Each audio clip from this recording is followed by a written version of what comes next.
सबसे पहला जो हम डिस्कशन करने वाले हैं वो है एजम्पशंस का। हम सभी जानते हैं एजम्पशंस का मतलब होता है पूर्व अनुमान या पूर्व धारणा, इसे कहते हैं हम लोग एजम्पशन। आई थिंक हमने इस बारे में डिस्कस भी किया है, लेकिन ठीक है, इसको हम क्या कहते हैं, पूर्व अनुमान।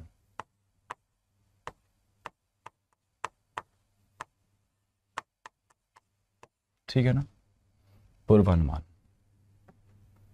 ठीक है, सो स्टेटमेंट किस बात पे डिपेंडेंट है, इसको उत्तर करना है अपने को। यहां पर एलआर में, क्रिटिकल रीजनिंग में थोड़ा प्यार से देखना है, थोड़ा शांति से अटैक करना है सवाल को। ऐसे कुछ भी नहीं कर देना है कि बस भर करना, ऐसे नहीं करना अपने को। बहुत प्यार से सवाल को अटैक करना है, पढ़ना है, समझना है। एक अच्छी बात है, एक गणित है जो मैं आप सभी को समझाऊंगा एलआर को लेके। अपने आईपीएस पीओ मेंस के पेपर में भी या मॉक में भी इस बात को आप कर सकते हैं कि आप थोड़ा, जब कहीं भी आपको स्टेटमेंट थोड़ा टफ लग रहा है ना, तो आप उसको हिंदी में स्विच करके देख ले सकते हैं वहाँ पे कि हिंदी का लैंग्वेज क्या है, असली में क्या मतलब है इसका। लेकिन कई बार ऐसा भी होता है कि हिंदी बहुत ज़्यादा टफ निकल जाता है, ध्यान रखना इस बात का। ठीक है ना,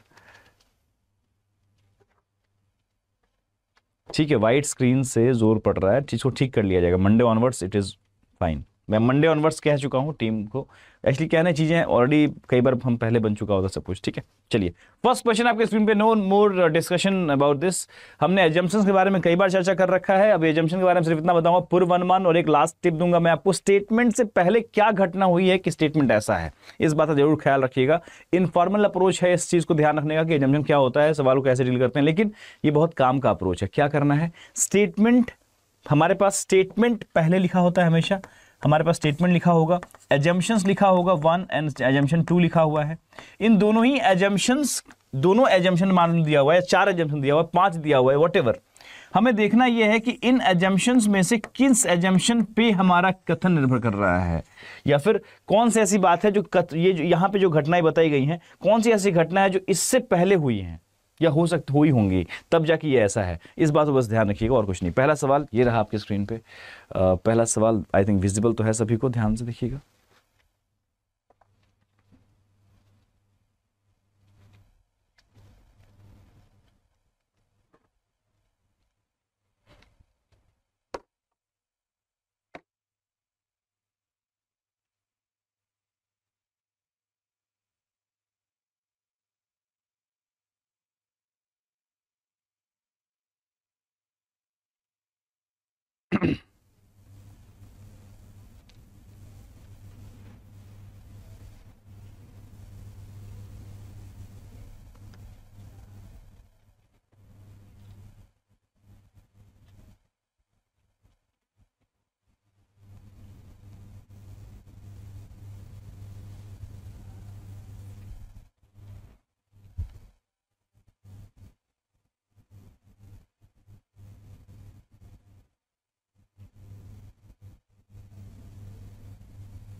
चलें, पहला सवाल बहुत ही मासूम सवाल दिख रहा है।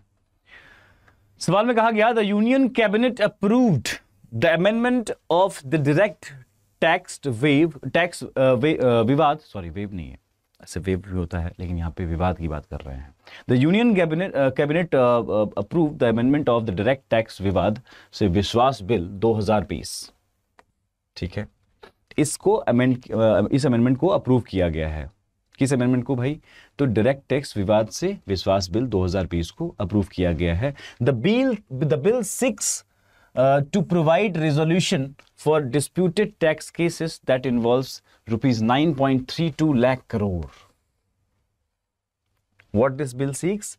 This bill seeks to provide resolution for the disputed tax. हमारे लिए जो highlighted word है वो ये वाला है, ठीक है ना।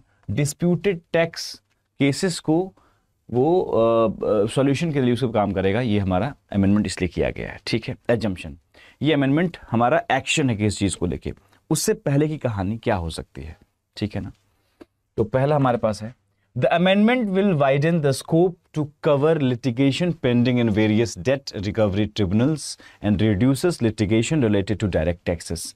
मतलब ये वाली बात, क्या इससे पहले ये तो अमेंडमेंट भी चलो अप्रूव हो गया, लेकिन उससे पहले का थॉट प्रोसेस क्या, ऐसे ये होगा क्या, हाँ, the amendment will widen the scope, because हमारे पास किस लिए किया जा रहा है, डिस्प्यूटेड टैक्स केसेस को सॉल्यूशन प्रोवाइड करने के लिए किया जा रहा है, बिकॉज बहुत सारे ऐसे हैं। तो उसने क्या लिखा है, the amendment will widen the scope to cover, ये थोड़ा और रास्ता द्वार खोल देगा ये, ठीक है ना।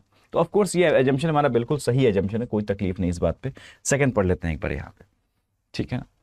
सेकंड कह रहा है, it will cover tax disputes pending at the level of commissioner, that is appeals, income tax appellates tribunal, ITAT, high courts, what जो भी हमारे पास सेगमेंट्स हैं, जहां जहां पे ये जिस लेवल पे भी हम जिस दिन डिफरेंट लेवल होते हैं, जहां जहां पे पेंडिंग होंगे टैक्सेस, उसको कवर करेगा। हाँ ठीक है, it will cover the tax, ठीक है। अब कुछ लोग यहाँ पे सोचेंगे सर ये इट विल लिखा हुआ है, ये बाद की बात होगी, नहीं।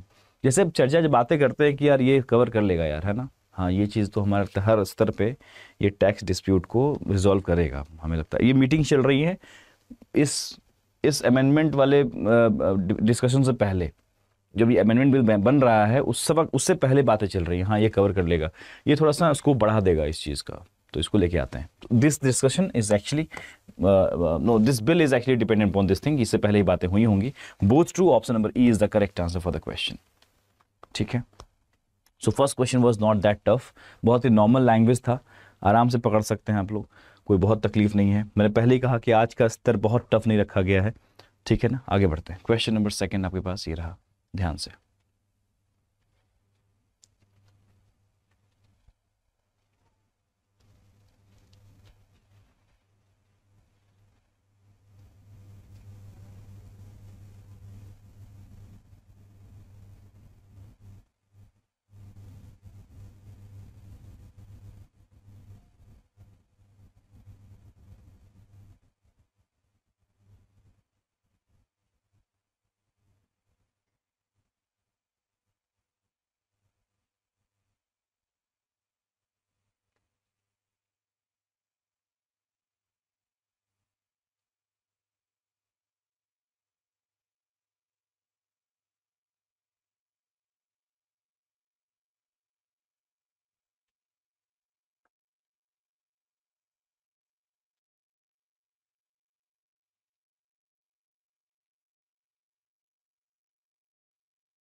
देखिए ये आपसे बहुत जुड़ा हुआ है, बैंक बैंक से जुड़ा हुआ सवाल है ये वाला। देखते हैं, पढ़ते हैं सवाल को। बहुत ही छोटा सवाल है लेकिन समझना है, because 5 options has been given here, पांचवा नन ऑफ दिस है, इसको भी इज्जत देना है कि ये भी हमारे पास है, बाकी हमारे पास बातें जो लिखी गई हैं उसको भी समझना पड़ेगा। कह रहा है small and medium size private sector banks, private sector bank, पहली बात, private sector banks have reduced saving account rates in some basket after a surge in deposit, ठीक है ना। तो जो स्मॉल और medium size private sector bank है उन्होंने क्या किया है, सेविंग अकाउंट के जो रेट्स हैं उसको रिड्यूस किया है, ठीक है। कब किया है भाई, आफ्टर सर्ज इन डिपॉजिट, जब डिपॉजिट में उनको दिखाई दिया कि थोड़ा सा उछाल है तब, ठीक है। अब हमें पूछा गया which of the following will be an assumption of the above statement. पहला, हमेशा ध्यान रखिएगा जब भी हमारे पास जो ऑप्शंस हैं, जो एजम्पशंस हमारे पास ABCDE लिखा हुआ है ऐसा, और जब भी कभी ऐसे सवाल आपके सामने आएंगे तो एलिमिनेशन का बहुत बड़ा खेल होता है फिर, ठीक है ना, बहुत ध्यान से। पहला कह रहा है small and medium sized bank are increasing the rate of interest on medium term deposit, मतलब इसलिए कह रहा है, इसलिए वो क्या कर रहा है, have reduced the saving account rates, इसलिए मतलब ये जो एक्शन लिया गया है ये क्यों लिया गया है, ऐसा क्यों, surge in deposit, after surge in deposit, बहुत ध्यान रखिएगा, ये टर्म बहुत इंपॉर्टेंट है, after a surge in deposits, ठीक है। तो ये जो बोल रहा है small and medium sized banks are increasing the rate of interest in, ये तो भाई नेगेटिव बातें कर रहा है बिल्कुल। ये तो बोल रहा है कि भाई बैंकों ने क्या किया है, अपने रेट ऑफ इंटरेस्ट जो है वो इंक्रीज कर रहा है, ठीक है ना, ठीक। और इसमें भी थोड़ा स्पेसिफिक हुआ वो मीडियम टर्म डिपॉजिट, ये भी बात नहीं कहा गया स्टेटमेंट में कहीं भी ऐसा। आगे पढ़ते हैं, small and medium size bank are decreasing the rate of interest. एक मिनट, पहला क्या बोला था इसने, इंक्रीज करने को बोला था रेट ऑफ इंटरेस्ट, ठीक है, किस चीज पे, तो डिपॉजिट पे, तब तो ये पॉजिटिव बात है, ठीक है, इसको भी कैरी करते हैं हम लोग, sorry from my side. Small and medium size bank, ये हमारा नेगेटिव बात कर रहा है कि वो कह रहा है कि नहीं भाई, ये तो भाई रेट ऑफ इंटरेस्ट जो है डिक्रीज करने की बात कर रहे हैं, decreasing the rate of interest, तो ये हमारा कैंसिल आउट है। सी पे आते हैं, this is an improvement in the liquidity of the bank, this is an improvement in the liquidity of the banks.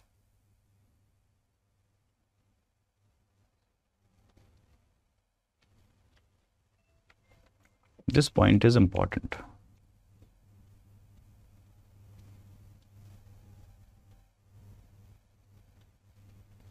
ठीक है, ये एक बहुत बड़ा रीजन हो सकता है, इसको हम एलिमिनेट नहीं कर सकते सी को। ये कह रहा है कि देखो यार, liquidity in the bank, that means कि कैश डिपॉजिट्स वहां हो रहे हैं, तो उस बैंक की लिक्विडिटी जो है वो ठीक है, ये इंप्रूवमेंट है, ये improvement in the liquidity of bank है, इस हो सकता है उसके वजह से ये एजम्पशन लेके चल सकते हैं, एक अच्छा पॉइंट है ये वाला सी वाला, ठीक है ना। आगे देखते हैं, banks are making loan and other products cheaper, नहीं ऐसा कुछ नहीं कहा गया है, इस बात पे जोर नहीं देना अपने को, ठीक है ना, ठीक है ना। Now we will go for A and C, एक बार हम ए को ही पढ़ते हैं, एक बार सी को पढ़ते हैं वापस। This is the approach we need to take care of when we are talking about critical reasoning question. हम डायरेक्ट ऐसे नहीं बोलेंगे यही उत्तर है, हम एलिमिनेशन पे फोकस करेंगे हमेशा। अगर ऐसे 5 विकल्प दिए हों, ये तो नहीं होगा, इससे डी तो नहीं होगा, वी आर श्योर कि ये तो नहीं होगा। Now we need to fight between A and C. हम वापस एक बार स्टेटमेंट देखते हैं पढ़ के, और फिर हम देखते हैं क्या मैटर है, क्या किया जा सकता है। Small and medium size private sector bank have reduce saving account rates in some basket after surge in deposit. Deposit में सर्ज है, दैट मीन्स लिक्विडिटी वाला पॉइंट ज्यादा महत्वपूर्ण है। रेट ऑफ इंटरेस्ट की दावेदारी उस बात से नहीं होती है, रेट ऑफ इंटरेस्ट तय करने के लिए बहुत कुछ होता है, वो मतलब उस बैंक सिर्फ ये डिसाइड कर सकता है उसकी आपके खाता पे क्या मैटर है, उसमें हम रिड्यूस कर सकते हैं, बढ़ा सकते हैं, लेकिन ये जो इंटरेस्ट वाली बात है ये थोड़ा सा ऊपर से कमांड होता है, हम सभी समझते हैं, ठीक है ना, ठीक है, क्लियर। अगर सेविंग अकाउंट पे रेट कम करेंगे तभी तो लोन चीपर दे पाएंगे, नहीं सेविंग अकाउंट का लोन से बहुत ज्यादा ऐसा कुछ कनेक्शन नहीं है भाई, ठीक है। So option number C will be treated the correct solution for this question. आगे बढ़ते हैं, क्वेश्चन नंबर 3 आपके स्क्रीन पे ये रहा।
मुझे लगता है इस सवाल को मुझसे ज़्यादा तो आप लोग समझेंगे, बिकॉज ये क्वेश्चन थोड़ा सा बहुत ज़्यादा ही क्लोज है आपके बैंकिंग अवेयरनेस से।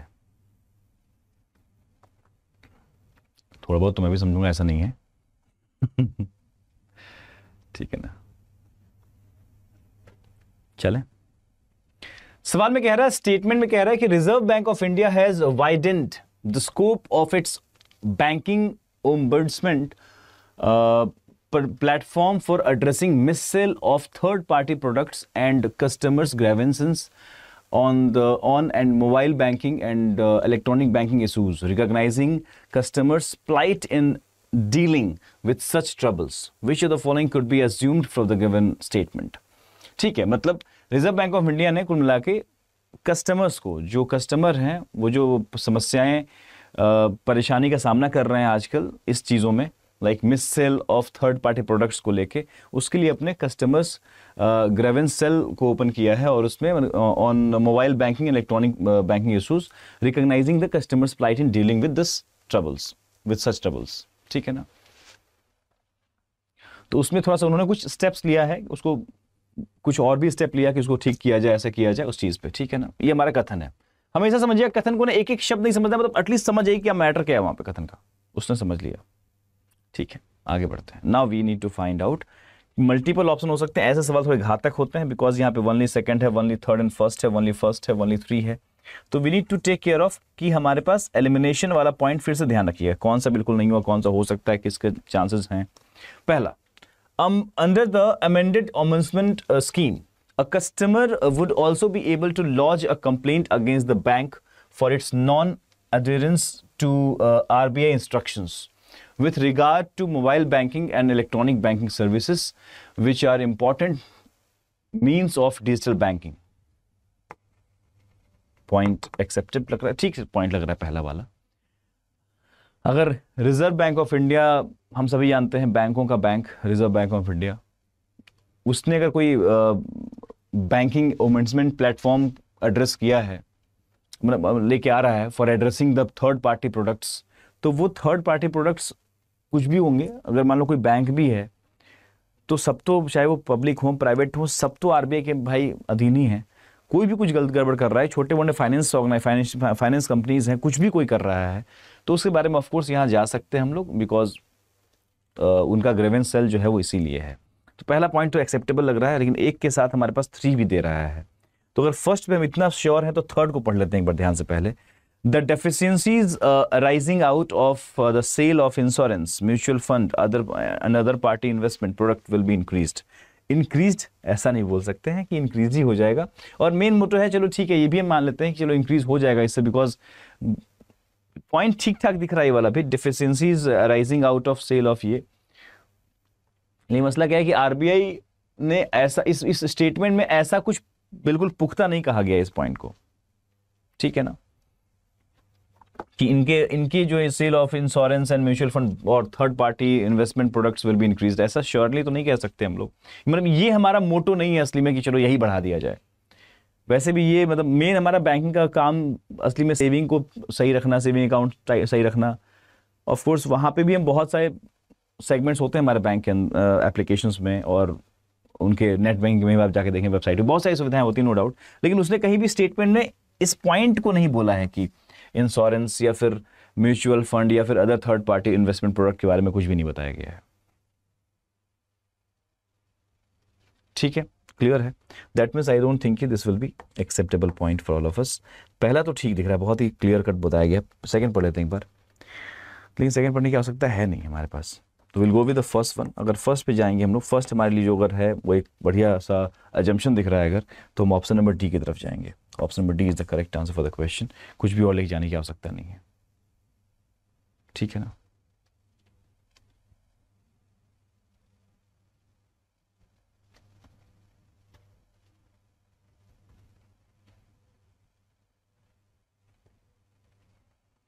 ठीक है, ठीक है, ठीक है।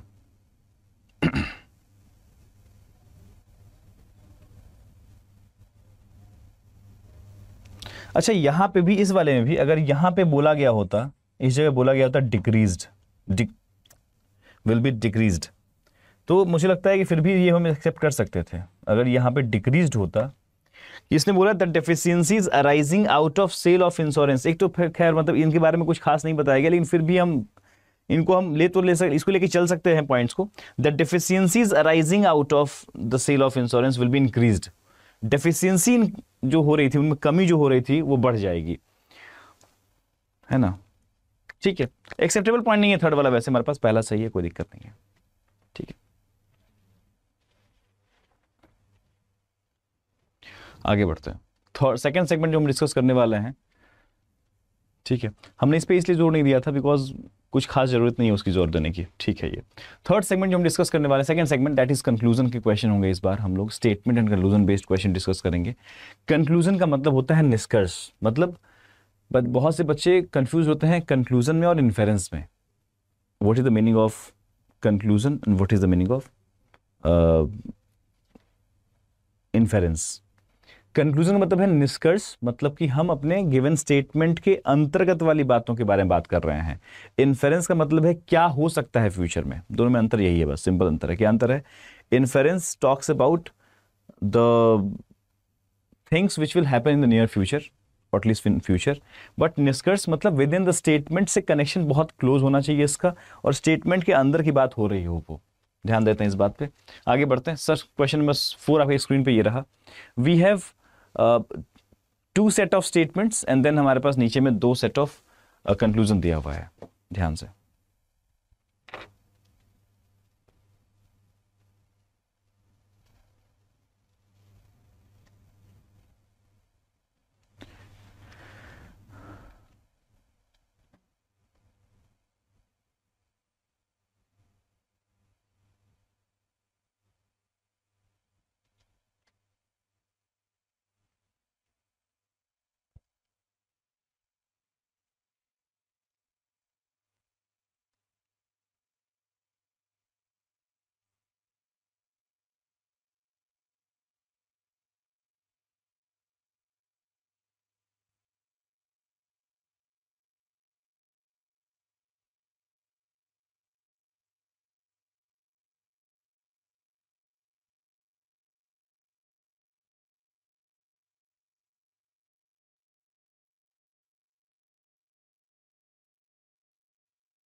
देखिए, कोशिश करना है कि हम ये नहीं कह रहे हैं कि हर एक सवाल आप सही कर लेंगे, but we need to try कि हम अधिक से अधिक सही करें सवाल को।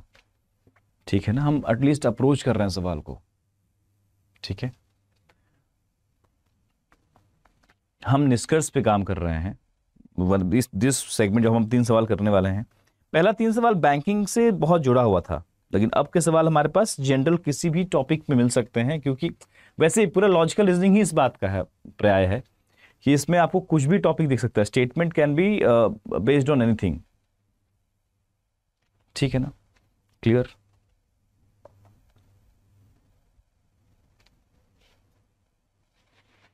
चलिए, द गवर्नमेंट हैज, स्टेटमेंट इसमें भी हमारे 2 टुकड़ों में स्टेटमेंट दिया हुआ है। The government has unveiled a scheme for the protection of Majuli island in Assam from flood and erosion of river Brahmaputra. ठीक है, regular floods in the Brahmaputra inundate the island and cause erosion, washing away villages and displacing residents. सरकार ने असम में मजुली द्वीप के संरक्षण और ब्रह्मपुत्र नदी के बाढ़ और कटाव के लिए एक योजना का अनावरण किया है। ब्रह्मपुत्र में नियमित रूप से बाढ़ के आने से द्वीप डूब जाता है और जिसके कारण अपरक्षण गांवों को बहा ले जाता है और निवासियों को विस्थापित करना पड़ता है।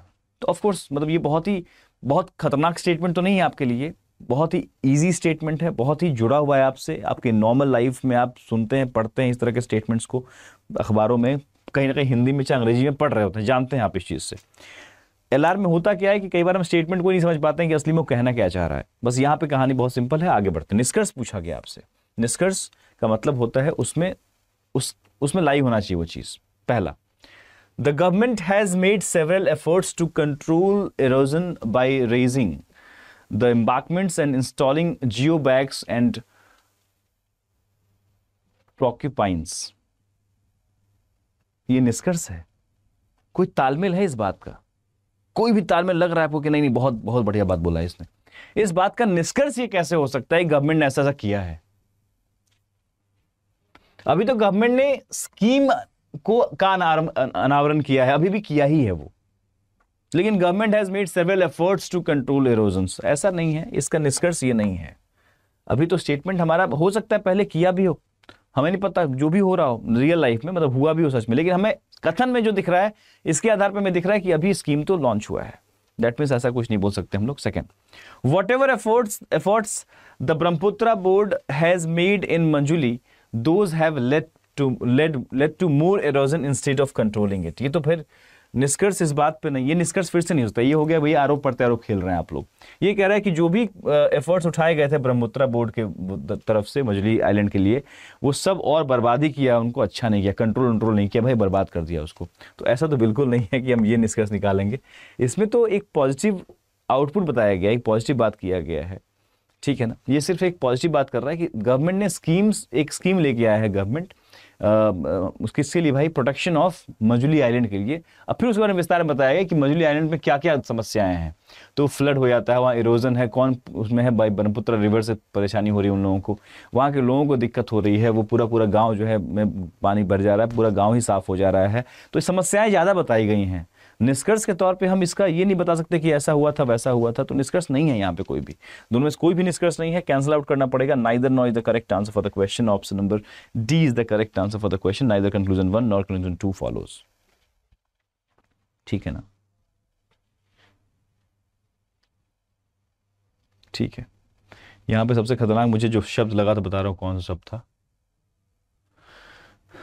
एक वर्ड था जो मतलब बहुत ही अजीबोगरीब वर्ड था यार। इसमें मिलते हैं भाई, एलआर में ना वर्ड्स मिलते हैं, बहुत अच्छे अच्छे नए वर्ड्स मिलेंगे आपको देखने को। ठीक है, हाँ ये वाला, इसका मीनिंग देख लेना भाई, अच्छा वर्ड दिख रहा है। और यहाँ से ना इन डिस्कशन से आपको वोकैब भी मिलेंगे, कुछ अच्छे अच्छे वर्ड्स मिल जाएंगे।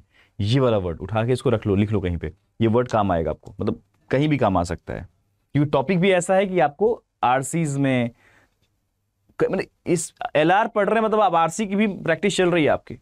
You will get some vocabs out of this discussion. ठीक है, आगे बढ़ते हैं। सवाल नंबर 5 आपके पास है, ध्यान से कीजिएगा।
चले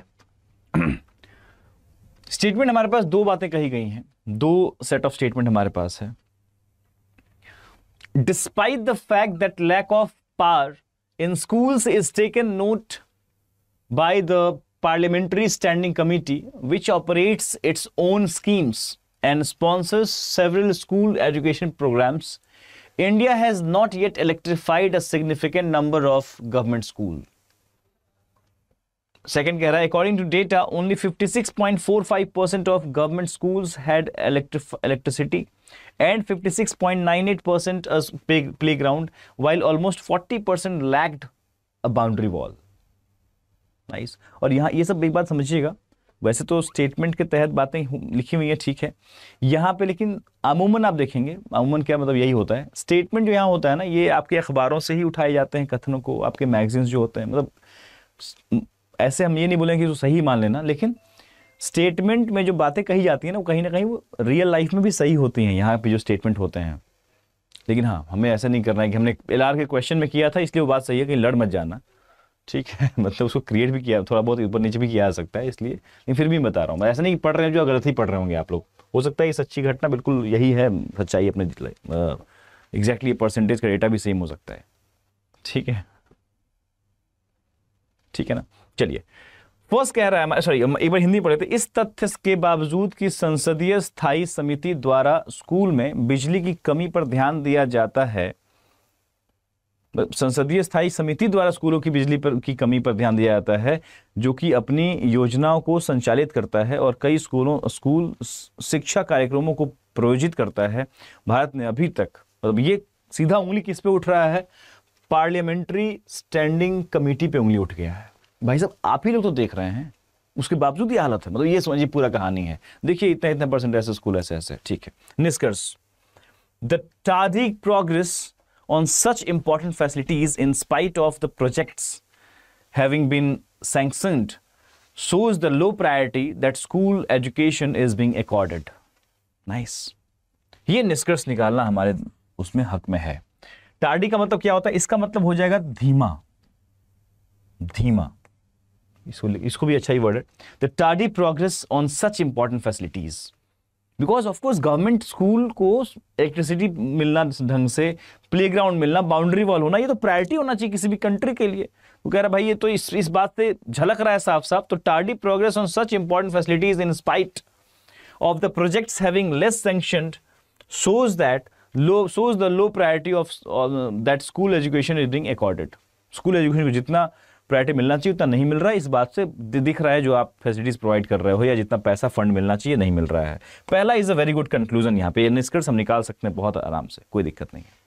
सेकंड कह रहा है, ठीक है ना, हाँ, धीमा मंदा जो भी कह लीजिए, the government run school sector needs a fund infusion and a public school system that guarantees universal access, good learning and all facility has to be among the highest national priority. Second को थोड़ा ध्यान से, second is important now.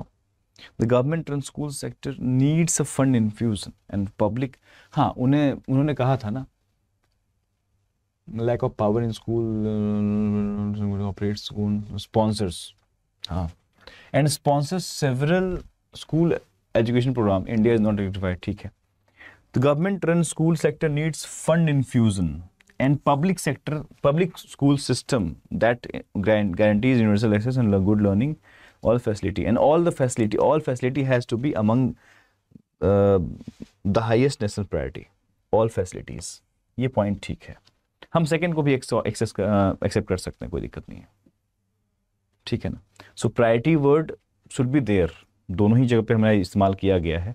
यहाँ भी all the facility में हमारे पास electricity से लेके, प्लेग्राउंड से लेके, बाउंड्री वॉल से लेके सब कुछ आ रहा है. तो of course we need to accept that, ये भी हमारा निष्कर्ष जो है बिल्कुल ठीक है, कोई दिक्कत नहीं है.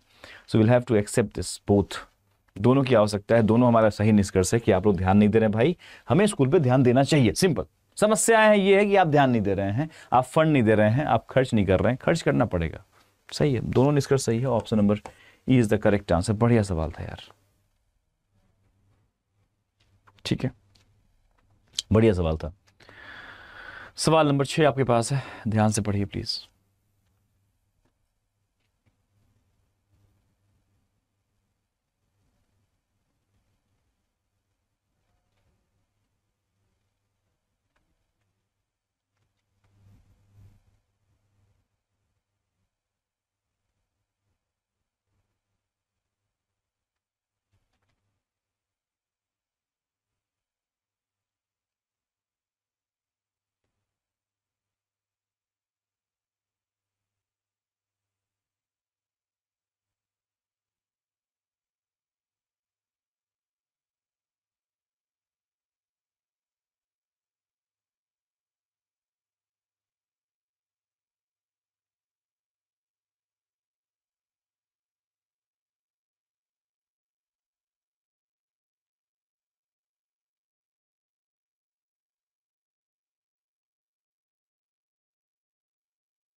चले, at an enormous research cost a leading chemical company has developed a manufacturing process for converting wood fibers into plastic.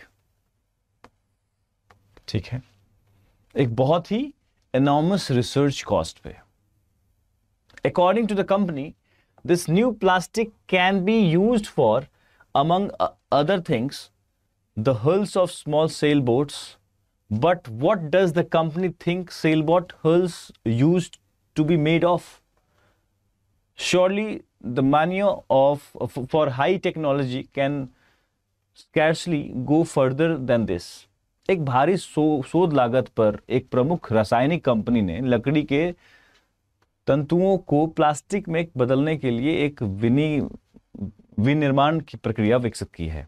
Company के अनुसार इस नए प्लास्टिक का इस्तेमाल अन्य चीजों के अलावा छोटे सेलबोट्स के पतवार के लिए भी किया जा सकता है. लेकिन कंपनी को क्या लगता है कि सेलबोट की पतवारें किस चीज से बनी होनी चाहिए? मतलब बन तो सकता है, लेकिन कंपनी का क्या कहना है? ये कहना है उनका निश्चित रूप से उच्च प्रौद्योगिकी के लिए उन्माद शायद इससे आगे बढ़ सकता है.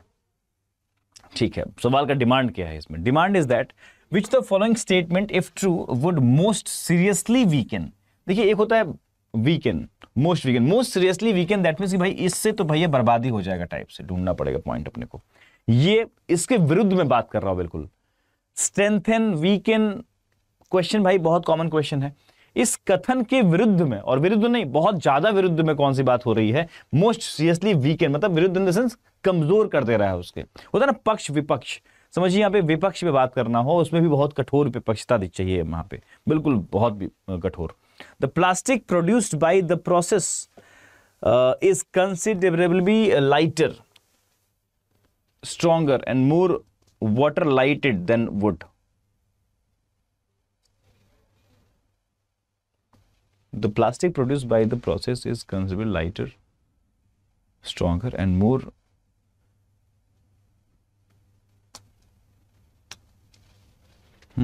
ये पॉइंट तो सपोर्ट कर रहा है. The wood used in producing the plastic itself is in increasing short supply. अच्छा, ये हमारा निगेट कर रहा है. ये निगेट कर रहा है, तो बोल रहा है कि भाई जिस लकड़ी से आप प्लास्टिक बना रहे हो ना, उसी की सप्लाई कम है. Increasing short supply, itself is increasingly short supply. Negative हमारे पास ये कर रहा है, ये निगेट कर रहा है. ठीक है, ये निगेट तो नहीं करता. Plastic produce by the process is considered lighter, वो हल्का है, मजबूत है और वाटर टाइट है लकड़ी के रिस्पेक्ट में. ठीक है ना, तो ये हमारे लिए पॉजिटिव बात कर रहा है, तो ये हमारे लिए नहीं होगा. उसने कहा मोस्ट सीरियसली वीकन. आगे देखते हैं. The cost of the manufacturing process of the plastic increases the cost of producing a sail boat हल बाई 10 to 15%. वैसे उनका डिमांड सिर्फ सेलबोट को लेकर नहीं है, तो हम स्पेसिफिक नहीं होंगे इस चीज पे जाके, तो इसको काट सकते हैं यहां से, बिल्कुल हमारे काम का नहीं है ये वाला. Much of the cost of the research that developed a new process will be written off for the tax purposes by chemical company. फालतू की बात है, बहुत बड़ा चीज नहीं था ये भी हमारे लिए. तो सबसे यहाँ पे देखा है तो ऑफकोर्स हमारे पास यही कहानी सब बहुत स्ट्रांगली हम इसको भी बोल सकते हैं कि हमारे लिए बहुत मजबूत पॉइंट है ये वाला. The wood used in the producing the plastic itself is in increasing short supply. जिस लकड़ी की बात कर रहे हो, जिस लकड़ी से हम बनाना चाह रहे थे ये चीज, वो लकड़ी की सप्लाई ही अगर कम है, तो ऑफकोर्स ये तो मोस्ट सीरियसली वीकन कर रहा है. पूरा प्लान चौपट कर देगा, ये चीज बर्बाद कर देगा पूरी प्लानिंग को. ठीक है ना, so this is negating actually, और this will be your correct answer for us, B. ठीक है ना, निगेट कर रहा है हमारे कथन को. वो कह रहा है भाई हमने रिसर्च के बाद मालूम किया ऐसा है. ठीक है, नेक्स्ट थिंग जो बात करने वाले हैं वो है आर्ग्यूमेंट. आर्ग्यूमेंट का मतलब होता है वही पक्ष विपक्ष वाली बात. अभी आर्ग्यूमेंट का जो हम स्तर डिस्कस करेंगे यहाँ पर, वो थोड़ा normal level of question discuss करेंगे, बट आर्ग्यूमेंट में ही आता असली में देखा है तो आर्ग्यूमेंट का ही, पिछला सवाल भी जो था ना, वो आर्ग्यूमेंट का ही एक स्वरूप कह लीजिए इसे आप. मोस्ट सीरियसली वीकेंड, स्ट्रेंथन, ये जो टर्म आते हैं, वो उसका मेन शुरुआत यहीं से है. आर्ग्यूमेंट चैप्टर में हम लोग डिस्कशन करते हैं, जब आर्ग्यूमेंट चैप्टर सेगमेंट को समझना चाहते हैं, what is the meaning of argument. तो आर्ग्यूमेंट का मतलब यहाँ पे है जैसे वाक युद्ध होता है, डिबेट होते हैं, तो उनमें हमारे पास एक positive and negative, that means कि फॉर एंड अगेंस्ट वाले जो जैसे पर्सन आते हैं, जैसे बोलते हैं उस पॉइंट पे, वैसी बातें यहाँ पे होने वाली हैं। सो हम जब हम सवाल देखेंगे अभी, तो उसमें हमें यस करके ही बातें लिखी होंगी और नो करके बातें लिखी होंगी। हालांकि जो हम आईपीएस पीओ मेंस से एक्सपेक्ट करते हैं सवालों का स्तर, वो इस स्तर से ऊपर रहेगा। लेकिन फिलहाल चूंकि ये क्रिटिकल रीजनिंग का लेक्चर जो है वो आईपीएस पीओ मेंस के लिए है, लेकिन अभी हम सोच रहे हैं कि ऐसे क्राउड भी हमारे सामने होंगी जिसको पहले डर ना लग जाए, तो हम थोड़ा सा नॉर्मल लेवल लेके चल रहे हैं फिलहाल क्वेश्चन का। तो हमारे पास दो दो पॉइंट ऐसे लिखे होंगे। यस का मतलब ये नहीं कि सही बोल रहा है, यस का मतलब है पक्ष में बात कर रहा है, पक्ष और विपक्ष दोनों का ही हक बराबर है। अब उनके मैटर करेगा कि तर्क कौन कितना मजबूत दे रहा है। बाकी सवाल के जरिए देख लेते हैं बातों को, ठीक है ना। सबसे पहला पॉइंट, पहला सवाल हमारे पास ये रहा, कह रहा है कि Indian Railways to enforce ban on single use plastic. अब एक बार पढ़िए, पहले खुद से देखिए।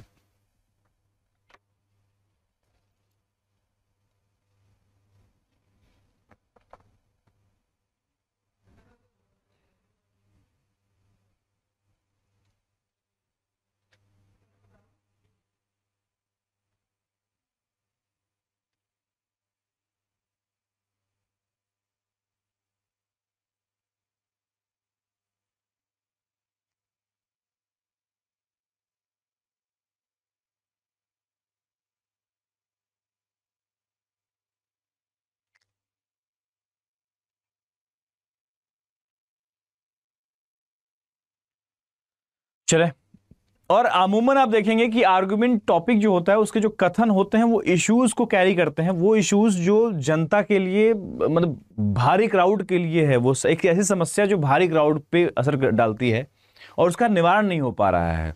जैसे यूज ऑफ प्लास्टिक, हम सभी जानते हैं कि प्लास्टिक जो है नुकसानदेह हम सभी के लिए, फिर भी हम सब यूज कर रहे हैं।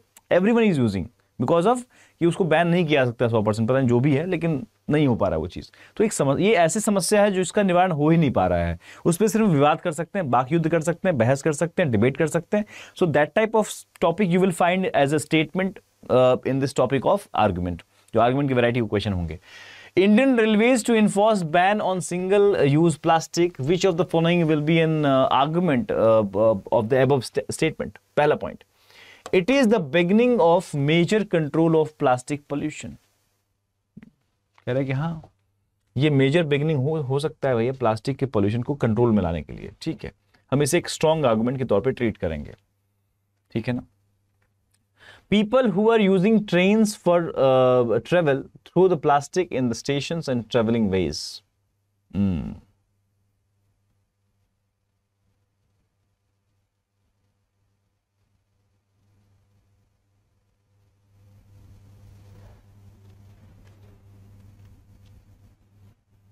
हाँ ठीक है, इसको भी एक्सेप्ट करेंगे ही करेंगे। ये तो तथ्य तो है ये भी कि होता, ऐसा होता ही होता है।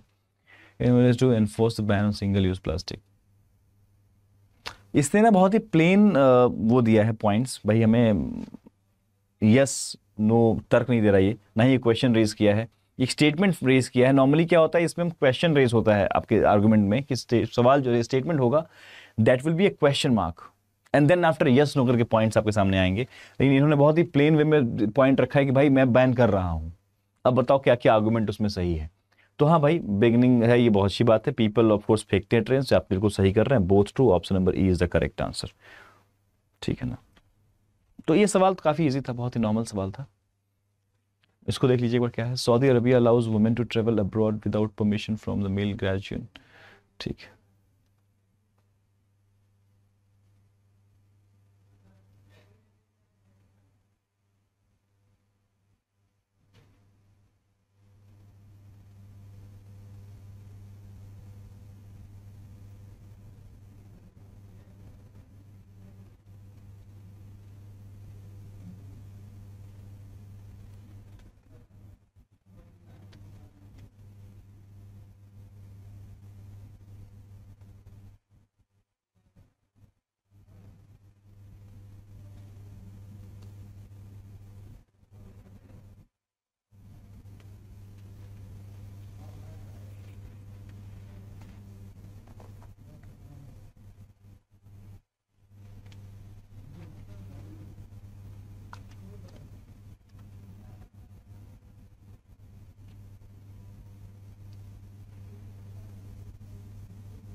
ठीक है, छोटा सा स्टेटमेंट है और बहुमत लोगों के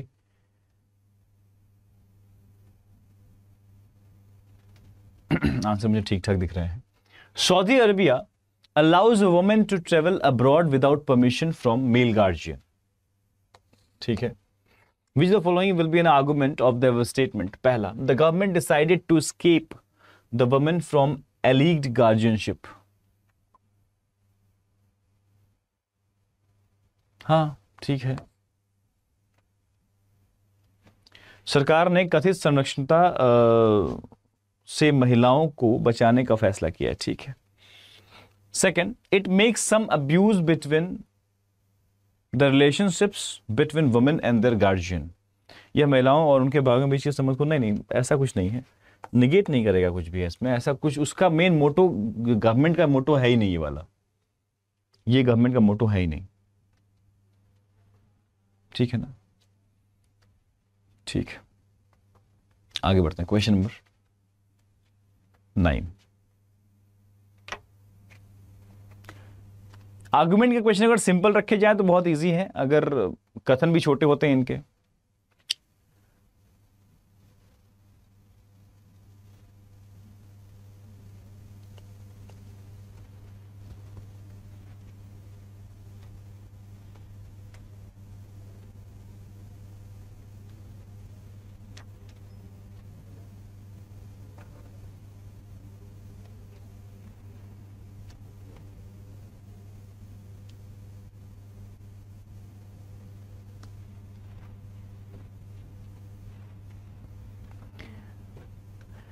इसमें तो कुछ करना ही नहीं होगा आपको, बहुत इजी सा टास्क हो आपके लिए।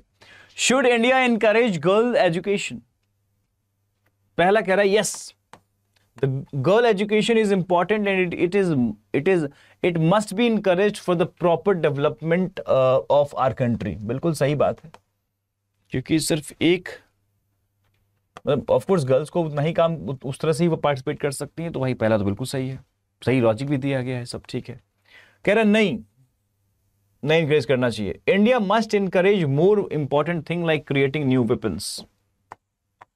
कोई मतलब ही नहीं, ये कोई तर्क थोड़ी है, तर्क मजबूत होना चाहिए, तर्क मजबूत है ही नहीं यहाँ। ठीक है ना, only first option number A is the correct answer for the question. So आपको थोड़ा इससे, मैं जो सवाल हर वैरायटी का क्वेश्चन कर रहा हूँ, कुछ भी ऐसा नहीं कि कुछ भी कर रहे हैं हम LR में आज। So we have bifurcated questions, क्योंकि हम सभी देखते हैं कि जब वो 8-10 सवाल पूछते हैं तो वो क्या करते हैं कि 2 सवाल वीकेंड वाला पूछ दिया, 1 सवाल स्ट्रेंथन का पूछ दिया, 1 सवाल एजम्पशन का पूछ दिया, 1 कोर्स ऑफ एक्शन डाल दिया, 2 सवाल कॉज एंड इफेक्ट का डाल दिया, ऐसे ऐसे करके वो 10 सवाल पूरा कर देते हैं, 8 सवाल 10 सवाल पूछ देते हैं। तो आज हमने थोड़ा स्तर को नॉर्मल रखा है और अभी हमने 3 वैरायटी का क्वेश्चन देखा है, तो आपको भी यहाँ से एक चीज़ फिल्टर हो जाएगा कि हाँ यार, इस तरह का सवाल ज़्यादा टफ है, इस तरह का सवाल में हमें ईजिली हम इसको सॉल्व कर पा रहे हैं। और आप भी जब प्रैक्टिस करेंगे तो इस बात को और भी क्लोजली ऑब्जर्व कर पाएंगे, तो वो आपके लिए बहुत हेल्पफुल रहेगा। हम सभी जानते हैं LR से बहुत फ्रेंडली कोई नहीं होता, मतलब स्टूडेंट्स को लेकर बात करें अगर तो, ठीक है ना। आगे बढ़ते हैं, नेक्स्ट क्वेश्चन आपके पास है।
ठीक है, सवाल पढ़ते हैं।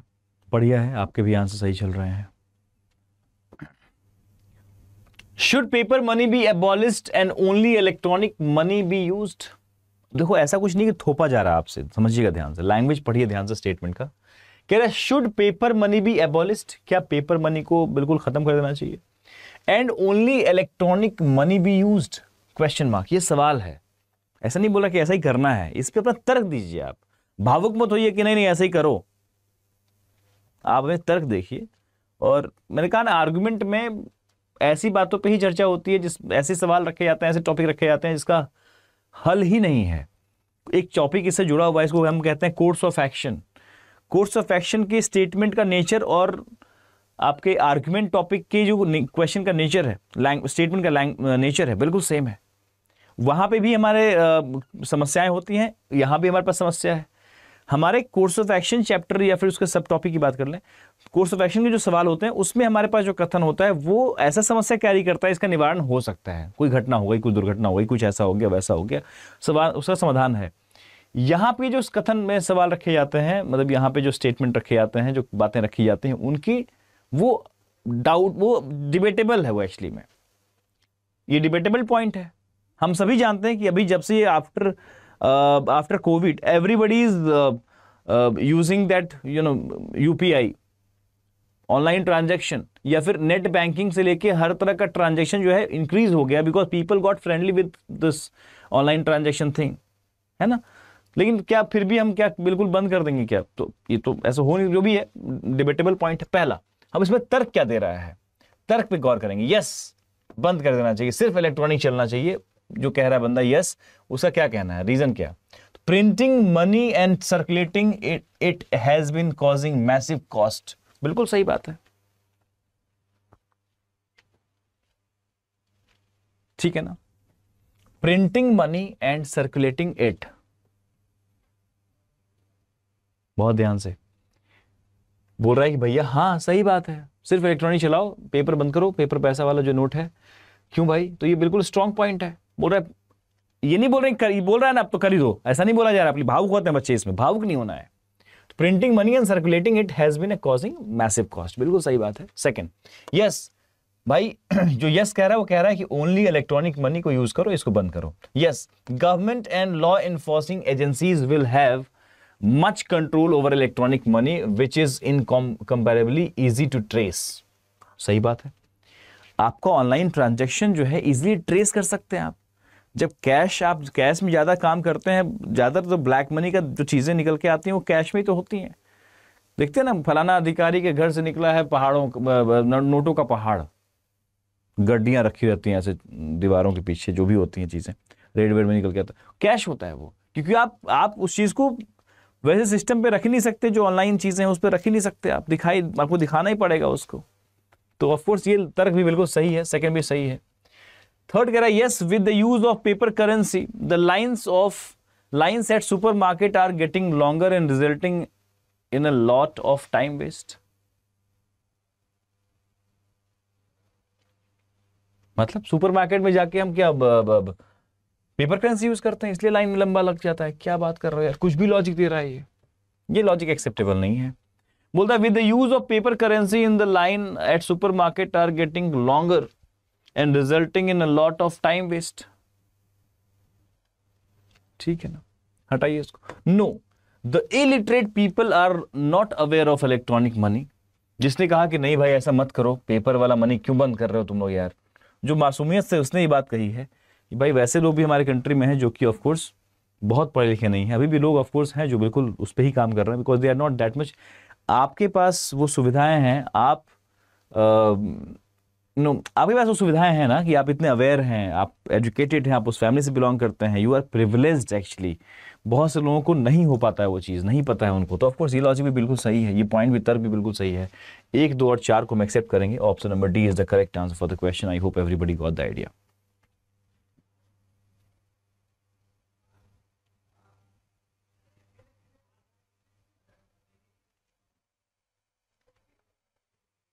ठीक है, क्वेश्चन नंबर 11 आपके पास है।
ई के लिए वोट चल रहा है यहाँ पे भाई, ई सब लोग कह रहे हैं। देखते हैं। Former Indian skipper Saurav Ganguly has been formally elected as 39th president of the Board of Control for Cricket in India, BCCI, after a general body meeting on Wednesday, 23rd October. Argument: his appointment as the BCCI president will immensely benefit the national side.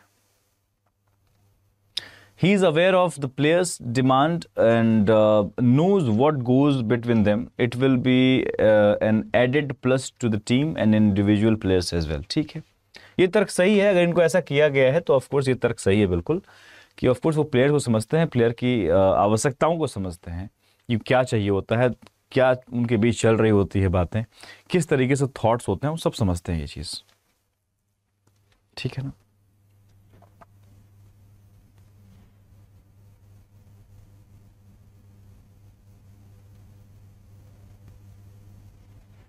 ठीक है ना। He has represented the country for a long time and then went on to dominate Indian cricket, first as a player then captain. He can bring about a lot of improvements as he knows the game inside out. ये भी आप उनकी positivity के बारे में बता रहा है, बिकॉज स्टेटमेंट किस बारे में बात कर रहा है? Statement is also talking about farmer skipper, former captain of Indian cricket team Saurabh Ganguly, उनके बारे में बातें हो रही है भाई। उनको इलेक्ट किया गया बीसीसीआई के प्रेसिडेंट के तौर पे, तो उनकी पॉजिटिव बातों बताया जा रहा है कि वो किस तरीके से, क्यों उनको रखा जा रहा है, उनका प्रॉपर रीजन दिया जा रहा है। तो ऑफकोर्स दोनों आर्गूमेंट को हम बिल्कुल मजबूत आर्गूमेंट के तौर पे ट्रीट करेंगे। Option number E is the, ठीक है ना। प्लीज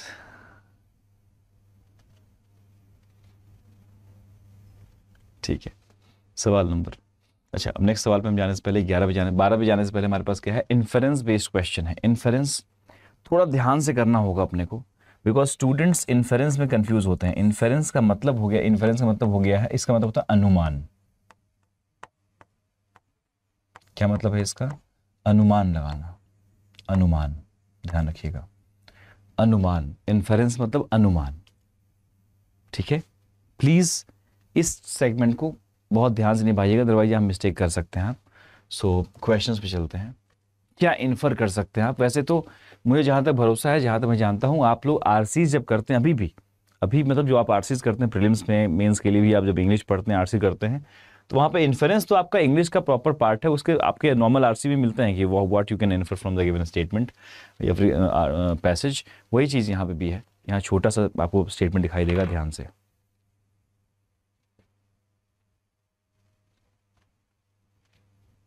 आखिर कहना क्या चाहते हो, ऐसी वाली बात है, ये आपको पता करना है। यहाँ पे क्या स्टेटमेंट कहना चाह रहा है, क्या आप समझ रहे हैं?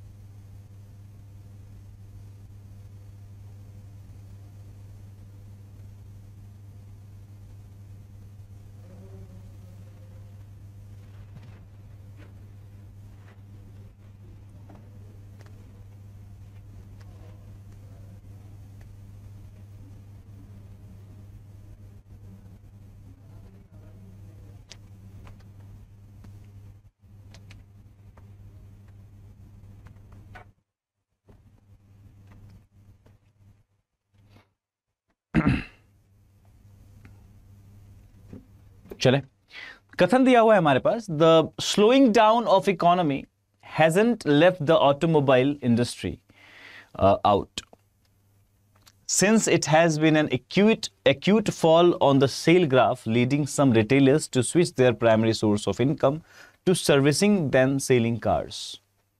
कह रहा है कि देखो यार, जो अभी इकोनॉमी का स्लो डाउन हुआ है वो सारे सेक्टर को तो बर्बाद किया ही है, उसने ऑटोमोबाइल इंडस्ट्री को भी छोड़ा नहीं है, ठीक है ना। क्योंकि पिछले कुछ टाइम में बहुत ही सेल ग्राफ को बहुत ही डाउन देखा गया है, बहुत डाउन देखा गया, acute fall on the sale graph, leading some retailers. इसकी वजह से क्या हुआ है, कुछ रिटेलर्स अपने प्राइमरी जो सोर्स ऑफ इनकम था, जैसे कार का शोरूम है, अपना कार को सेल कर रहे हैं, उनका जो प्राइमरी सोर्स था इनकम का, उसको सर्विसिंग में लेके आ गए हैं, सेलिंग कार के रेस्पेक्ट में सर्विसिंग में जा रहे हैं। वो दिख रहा है कि भाई बिक ही नहीं रहा है, ये कथन है हमारे पास। क्या इन्फर करेंगे आप इस चीज से? पहला बोल रहा है people have lost the purchasing power. बिल्कुल, आगे पढ़ने की आवश्यकता ही नहीं है, इतनी ही बातें काफी है। The slowing down of economy, नीचे लिखा हुआ है, इससे आप ये बात समझ सकते हैं क्या? तो बिल्कुल समझ सकते हैं। People have lost the purchasing power due to slow economy which crashing the sale of cars. बिल्कुल सही है, पहला जो है पॉइंट बिल्कुल एक्सेप्टेबल इन्फेरेंस है, इसको हम इन्फर करेंगे ही करेंगे। सेकंड कह रहा है the automobile industry has been severely affected by economy slow down and some retailers are getting more profit from servicing the cars than selling them. उसने जो लास्ट में स्टेटमेंट में जो पॉइंट बोला ना, वो बहुत ही बेहतरीन पॉइंट था। Leading some retailers to switch their primary source of income to servicing than selling car. Automobile industry has been severely affected by the economic slowdown and some retailers are getting more profit from servicing the cars than selling them. ठीक है, point taken. यहाँ पे ये भी हम infer कर सकते हैं इस कथन से, क्योंकि यहाँ पे सिर्फ स्लोइंग डाउन द इकोनॉमी से तो हम पहला निकाल लेंगे। फर्स्ट पार्ट ऑफ सेंटेंस से हम पहले को सही कर सकते हैं, सेकंड पार्ट ऑफ सेंटेंस से हम ये आराम से हम इन्फर कर सकते हैं कि ऐसा हो रहा होगा। So first and second both true, that means option number C is the correct answer for the question. ठीक है, ठीक है, आगे बढ़ते हैं। क्वेश्चन नंबर 13, ध्यान से।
चले, अब इस तरह का जो कथन होता है जिसमें आपको टॉपिक से कोई कोई मतलब ही नहीं है, टॉपिक अजीब सा दिया हुआ है ना, आपके आपके एरिया से बाहर का टॉपिक कुछ हो, जैसे ये वाला।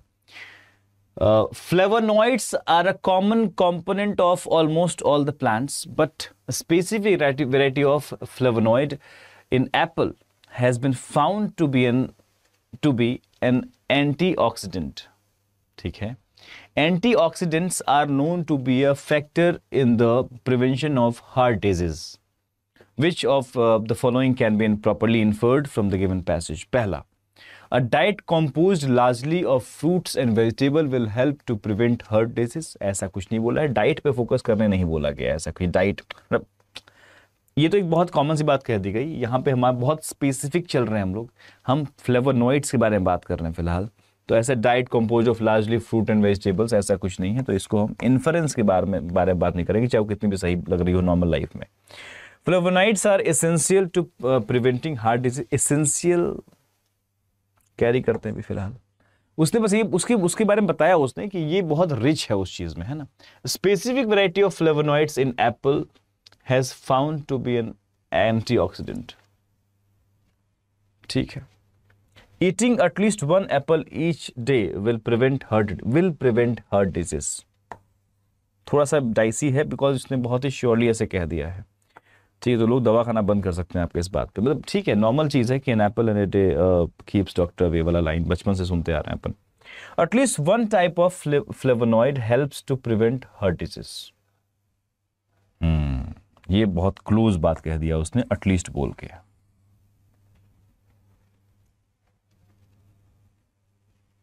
ठीक है, इसे हम रख सकते हैं, कैरी कर सकते हैं, इसको तो काट ही दो। बी वाला पॉइंट भी रख रहे हैं अभी हम लोग, डी वाला पॉइंट भी रख रहे हैं, ई पढ़ते हैं। A diet deficient in antioxidants is a common cause of heart. ऐसा नहीं है कि जो ऐसे डाइट जिसमें डेफिशिएंसी हो एंटीऑक्सीडेंट्स की, उसके वजह से हार्ट डिजीज पैदा होता है। उसकी बात वैसे भी हम समस्या पे जा ही नहीं रहे, हम समाधान मतलब जो कहानी है उसमें कुछ और बात की जा रही है। हम बी और डी को बहुत ध्यान से पढ़ेंगे वापस से। फ्लेवोनॉइड्स आर एसेंशियल, इसने ये कह दिया कि फ्लेवोनॉइड जो है वो एसेंशियल है, वो एंटीऑक्सीडेंट्स का सोर्स कह लीजिए आप उसे। हाँ, वो ऐसे तो हम सभी में होता है। Specific variety of flavonoids in such Apple, इसलिए यहाँ पे इस पॉइंट पे at least one type of flavonoid helps, ये पॉइंट हम आराम से इन्फर करेंगे, इसको कैंसिल आउट करेंगे, बिकॉज इसने पूरे फ्लेवोनॉइड्स के कंधे पे जिम्मेदारी डाल दी इसने। यहाँ कहा नहीं, at least one type of flavonoids ऐसे हैं भाई दुनिया में, समझ रहे हो, एक ऐसे हैं जो कि हार्ट डिजीज को प्रिवेंट कर सकते हैं। So will go with of course D is the correct answer for all of us. ठीक है ना, आगे बढ़ते हैं, सवाल नंबर 14।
ये तो थोड़ा अजीबो गरीब सा कहानी है भाई।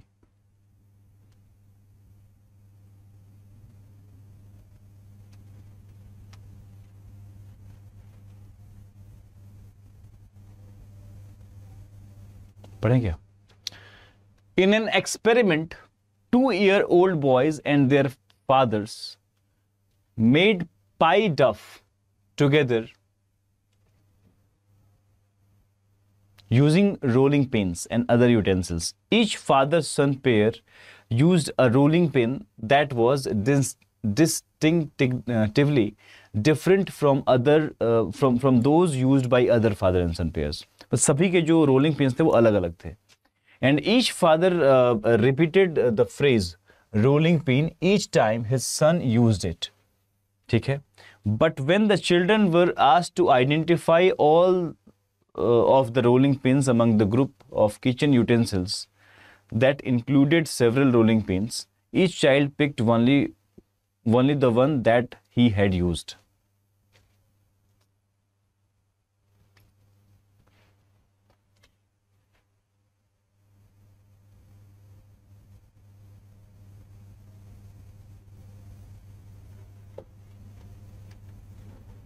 Experiment to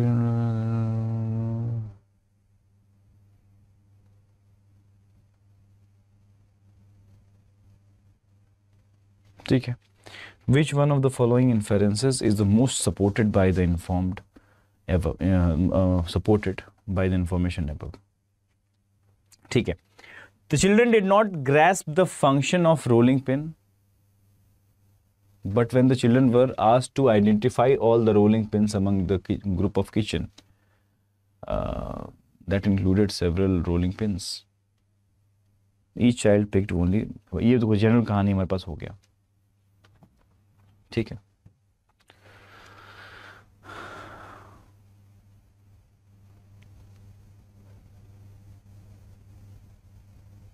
ठीक है।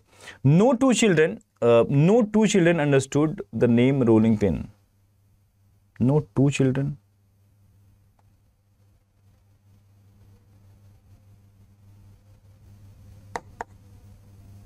इसको भी कैरी करते हैं। The children understood that all rolling pins have the same general shape. नहीं, तो स्टेटमेंट नहीं बताया, सबका डिफरेंट डिफरेंट है। Each child was able to identify correctly only the utensils that he had used.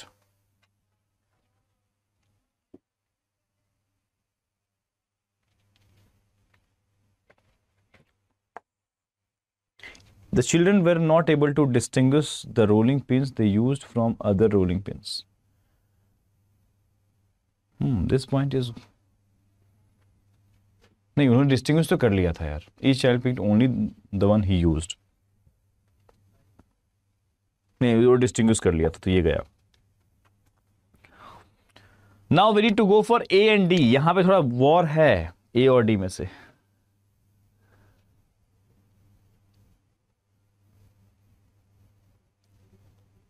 हाँ, A and D. The children did not grasp the function of rolling pin. But when the children were नहीं rolling pin each time they used his son. नहीं, use तो कर रहे थे वो लोग। The children did not grasp the function of, function समझ तो रहे थे वो लोग, तभी तो यूज कर रहे थे। उसने कहा ना each time his son used it, तो यूज तो हो रहा है, मतलब फंक्शन समझ रहे हैं। तो क्या हमें G के साथ जाना चाहिए? Each children was able to identify correctly only the utensils that he had used. Identify all the rolling pins among a group of kitchen utensils that included several rolling pins. Each child picked. ठीक है,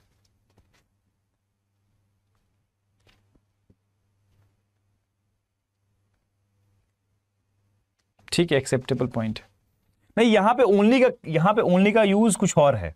यहाँ पे only उस तरह से नहीं आ रहा ना। वो कह रहा है कि सिर्फ वही वाले यूटेंसिल्स को समझ पाया, पकड़ पाया लोग जो कि उसने यूज किया था। ठीक है। Now the next point is assertion.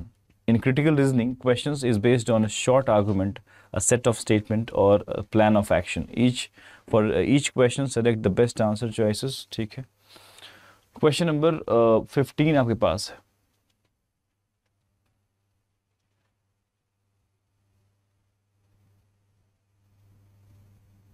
Assertion का मतलब समझिएगा एक बार ध्यान से, फिर अटैक कीजिएगा क्वेश्चन पे।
देखें,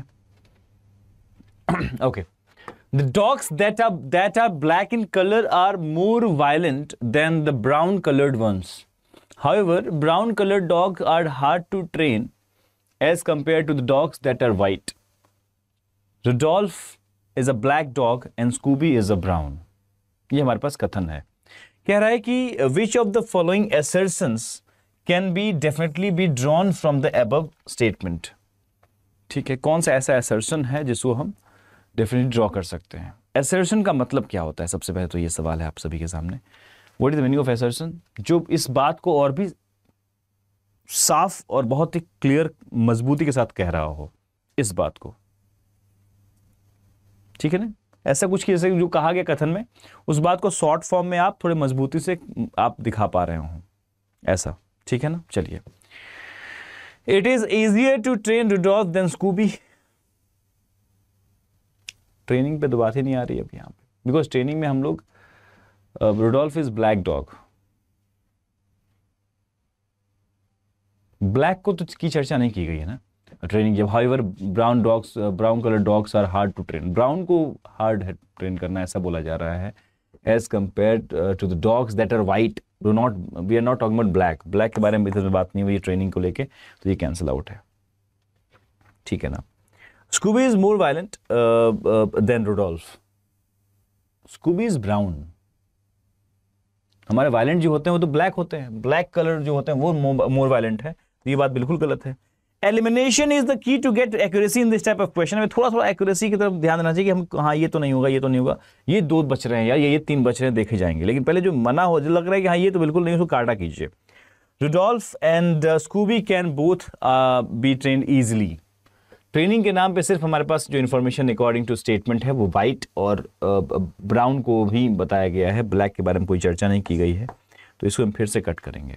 now will go for DNA. Rudolph is more violent and Scooby can be trained easily. Brown को ट्रेन करने की जब बात की जाएगी तो उसने कहा नहीं, brown coloured dogs are hard to train, Scooby is a brown coloured dog, so brown colour dog जो है उसको ट्रेन इजिली कैसे कर लोगे आप, काटो, बचा के हमारे पास सिर्फ यही बच रहा है। Scooby is less violent and as compare to Rudolph. हाँ, बिकॉज रुडोल्फ क्या है, ब्लैक है, बिल्कुल परफेक्ट असर्शन है यहाँ पर, ये quite easy thing to get. Option number E is the correct answer. I think सभी का उत्तर ई आ रहा हो, कोई भी मिस्टेक नहीं कर सकता इसमें, इतना सिंपल सवाल था ये, ठीक है ना। क्वेश्चन नंबर 16 आपके पास है, ध्यान से।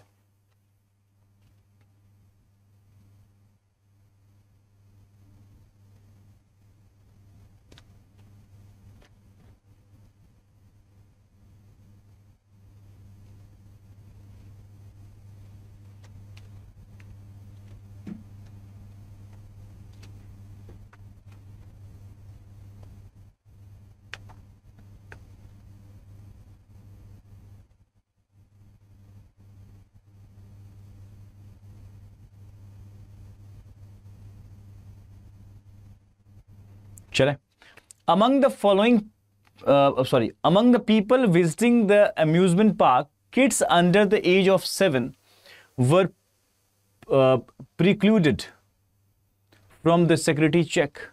However, it was obligatory for all elder visitors to enter only after security verification. मनोरंजन पार्क में आने वाले लोगों में 7 वर्ष से कम आयु वाले बच्चों को सुरक्षा जांच से बाहर रखा गया था। हालांकि सभी बड़े आगंतुकों के लिए सुरक्षा सत्यापन के बाद ही प्रवेश करना अनिवार्य था। ये हमारा कथन है। We have to find again assertion, एक बहुत ही मजबूत और टिकाऊ सा पॉइंट देखिए जो कि ड्रॉ किया जा सकता है यहाँ से। No visitors could enter the amusement park without security verification. हाँ, विजिटर्स में हमारे पास बच्चे भी तो हैं, 7 साल से कम बच्चे तो एंटर कर पा रहे हैं, तो ये हमारा असर्शन सही नहीं होगा, पहला तो सबसे पहले कटेगा। The kids under the age of 7 were not allowed to enter the park without accompanying someone elder, ऐसा भी नहीं है। इस बात हो सकता है ऐसा अकेले नहीं जाते बच्चे 5 साल को, नॉर्मल बात है, सभी समझते हैं हम लोग, लेकिन स्टेटमेंट ऐसा कुछ नहीं बोला है कि भाई अगर 6 साल 5 साल का बच्चा, अगर 6 साल का बच्चा आ गया अगर उसमें तो मना कर देंगे, ऐसा नहीं बोला जा रहा है। वो कह रहा है कि भाई एल्डर के बिना जो है 7 साल से कम बच्चा जो है अलाउड नहीं है, ऐसा तो नहीं, स्टेटमेंट नहीं कहा है। हो सकता है किसी पार्क में ऐसा नियम होता होगा, लेकिन फिलहाल स्टेटमेंट ऐसा नहीं बोला उसने। No visitors with kids under the age of 7 were allowed in the park. क्या बात कर रहे हो यार, ऐसा तो है ही नहीं। All the visitors with the kids under the 7 were allowed entry without security. नहीं, विजिटर्स जो हैं उनको अलाउ नहीं कर रहे हैं वो लोग। क्या हो रहा है, ये बहुत इजीली निकल रहा है। तो except for the kids under the age of 7 all visitors had to undergo security check. बहुत सिंपल असर्शन था ये वाला, ठीक है ना। चलिए आगे बढ़ते हैं। Question number 17।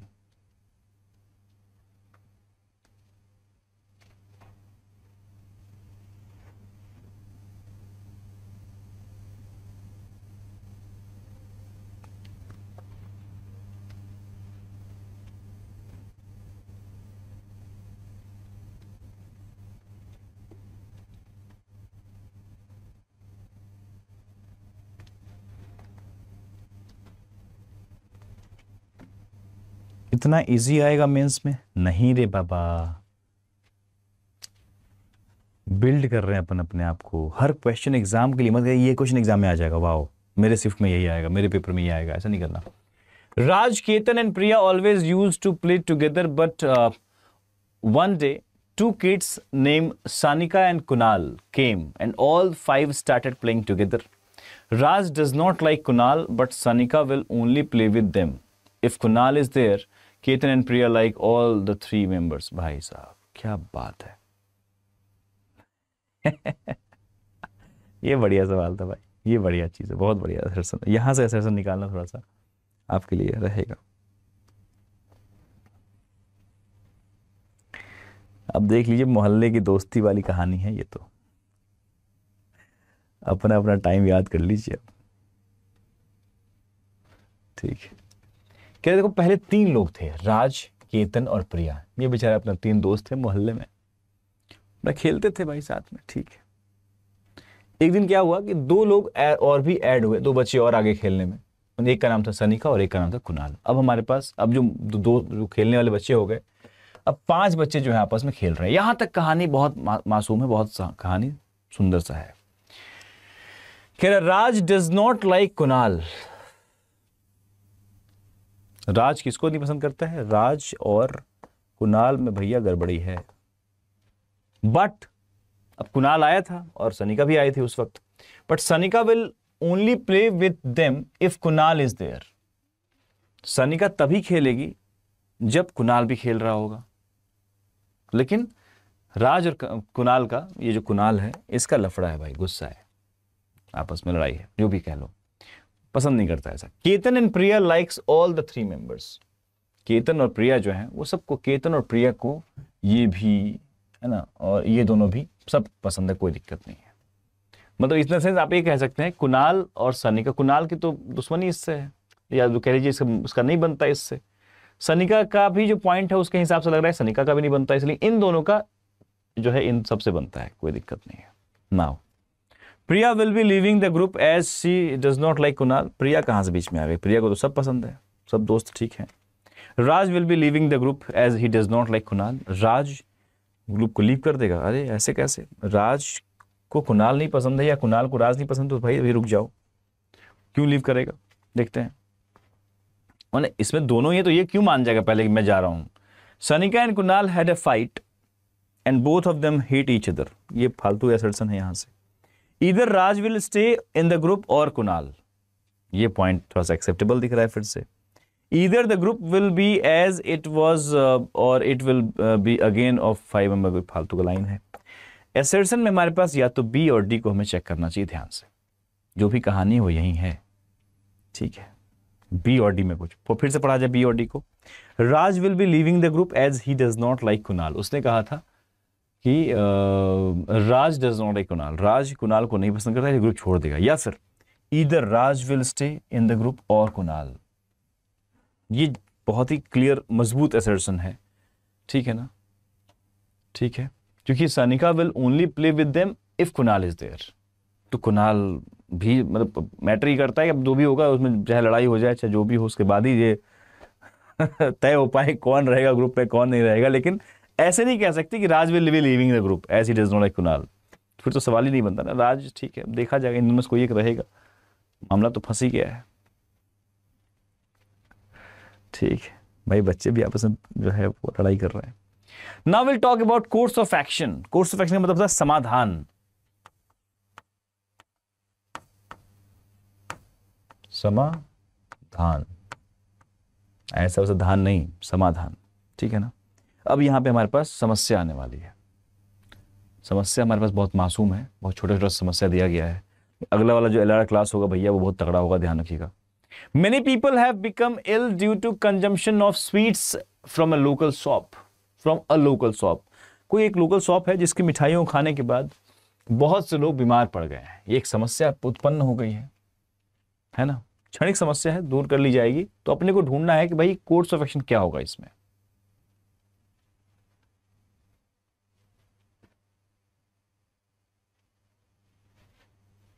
ई को चेक करें फिर से।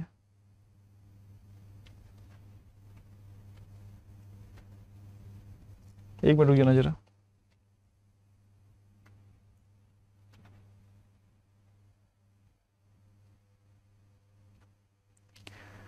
अरे दुष्ट, ई में कह रहा है कि either the group will be as it was, मतलब कि 3 का हो जाए, जैसे था पहले वैसे 3 वाला हो जाएगा, या फिर it will be again a 5 member group. अरे अभी जब ये कहानी हो रही है तो 5 मेंबर ग्रुप है ये। यस, उस सिचुएशन में क्या चीजें होंगी उधर उधर वो नहीं जानता कोई भी। तो ये एसर्शन निकाल बना बोलना कि भाई वो जैसा 3 का था वैसा हो जाएगा या तो अब 5 का बन जाएगा, इट विल बी अगेन। अभी को ऐसा नहीं हुआ, ग्रुप टूट ही गया है बिल्कुल, अभी तो लड़ाइयां हो रही थी बस, सब मतलब खटपट वाली कहानी है, कोई दिक्कत नहीं है। ठीक है, आइए सवाल नंबर 18। ठीक है, मेनी पीपल हैव बिकम, ठीक है ये तो हो गया। The owner of the shop should be asked to change the location of his shop. हाँ, उस जगह पे अलग से नाइट्रोजन उड़ता था, मिठाइयों में घुस जाता था, है ना, ऐसा हो रहा होगा। ठीक है ना, तो ऐसा तो हो नहीं रहा होगा, तो मिठाई का दुकान का जगह बदलने से तो मिठाई अच्छा होगा नहीं, है ना। ऐसा तो नहीं है कि भाई मतलब सही बात है ना, ऐसे तो नहीं है कुछ मिठाइयों में ऐसे जगह के हिसाब से। Police should arrest the owner and should investigate him. Literally ये तो होना चाहिए भाई, एक ही जगह से अगर कोई लोकल कोई मोहल्ला उसमें एक ही मिठाई दुकान है, दिवाली का वक्त भी चल रहा है, लोग मिठाई अपना भाई खरीदे भी, आदान प्रदान भी किए, जहां जहां मिठाई गई वहां सबके लोग सबकी तबीयत खराब हो गई, पकड़ा तो जाएगा ये आदमी। सेकंड इज ऑफ कोर्स एक अच्छा कोर्स ऑफ एक्शन है, पुलिस को अरेस्ट करना चाहिए एंड शुड इन्वेस्टिगेट हिम, क्योंकि आउटकम दिख चुका है उसका। Many people have become ill due to consumption, ये आइडेंटिफाइड है, due to consumption of sweets. तो हार्श एक्शन नहीं बोलेंगे यहां पर हम लोग, ठीक है ना। Second true, option number B is the correct answer. Question number 19 आपके पास है, ध्यान से।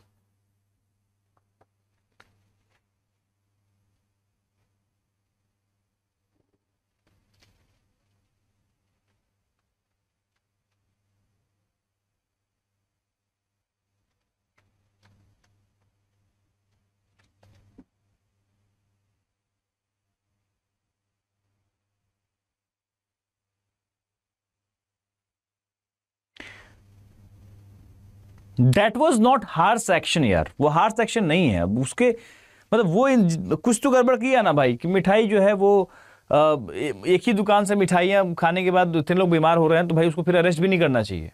फिर तो कुछ भी कोई करते, कुछ हार्श एक्शन थोड़ी हो जाएगा वहां पे। उसको बोल रहा है सिर्फ उसको अरेस्ट कीजिए, इन्वेस्टिगेट कीजिए। ये नहीं बोल रहा है कि जेल में डाल दो बिल्कुल। अब वो अभी जुडिशरी वाला काम नहीं हुआ है, समझिएगा, जुडिशरी में भी बातें नहीं गई है ना, अभी तो सिर्फ बोला पुलिस को उसे पकड़ना चाहिए और इन्वेस्टिगेट करना चाहिए। अभी तो कोर्ट वाली कहानी बहुत लंबी अलग चीज होती है। The flooding of river Rui led to the crumpling of a bridge that caused 4 casualty. Rui नदी की बाढ़ के कारण एक पुल टूट गया जिससे 4 लोग हताहत हुए। ठीक है। The local government of the village should take responsibility and find substitute roadway for the time being. The local government of the village, पहली बात तो ये लोकल वाली कहानी कहां से बन रही है कि local government of the village, because flooding of river Rui led to the coming. ठीक है। The construction manager of the bridge and disaster management authority should be investigated. हाँ, ये तो भैया बिल्कुल को बढ़िया कोर्स ऑफ एक्शन है, इसमें कोई शक नहीं है। Village should take responsibility and find substitute roadway. चलो खैर ब्रिज था वो, तो ये जरूरी है कि हम उसके लिए सब्स्टिट्यूट रास्ता निकालें। उसने local government of the village यहाँ पे जो पॉइंट आउट किया है, statement is not talking about village but it they are not denying as well कि विलेज हो सकता है, विलेज ही हो तो ठीक है, पॉइंट एक्सेप्टेबल है। Both option number like both first and second follow यहाँ पे होगा आराम से, कोई दिक्कत नहीं है। मासूम सा कथन था वो, बहुत कठिन नहीं था उसमें कुछ भी। सवाल नंबर 20 आपके पास है।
चले।